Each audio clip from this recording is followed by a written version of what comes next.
بعد فرنكو عطاونا الصحراء الغربية سنة 1974 64 1964 يقسم بالله رحمه الله. طيب ما الذي حدث؟ رفض؟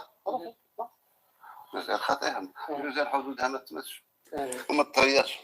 البون كيدير راه يكذب، عنده انتيك وهو في كل جمله تقريبا يدير معناتها يضل يكذب 99% فيما يقوله.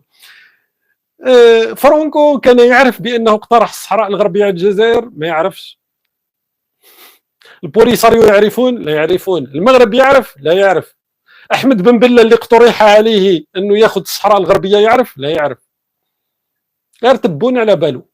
نفس الشيء قناه الجزائر الدوليه، تم التصويت على مشروع قانون تصنيف البوليساريو كمنظمه، اما رفضه وفضيحه كبرى للمخزن.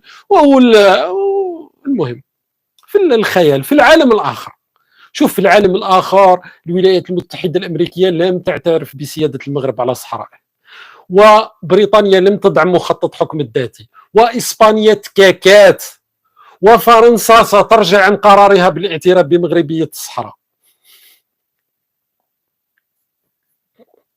والجزائر قوه ضاربه، والجزائر قوه اقليميه. وحنا دخلنا في بنك شونغاي ودخلنا في البريكس ورفضنا، احنا اللي رفضنا الدخول للبريكس. عالم اخر، في العالم الاخر تاع النظام الجزائري صراحه، وانا يا ريت نعيش في العالم هذا اللي كله انتصارات ولو انه كل شيء مرتبط بقضيه لا تعنينا لا من قريب ولا من بعيد. مي معليش،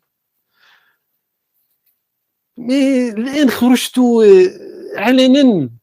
الان صار النظام الجزائري لا يجد الا تعرفوا في الساعات الاخيره واش راهم يحكيوا.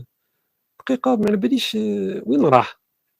لم أرى أي علامة لوجود ماركسيين أو جهاديين أو إيرانيين في الصحراء الغربية، هكذا صرح الدبلوماسي ومستشار الأمن القومي جون بولتون خرج عيناني، كل يوم صار يتكلم على قضية الصحراء، ودليل بأنه في إطار اللوبيين أن النظام الجزائري الآن يدفع أموال لجون بولتون.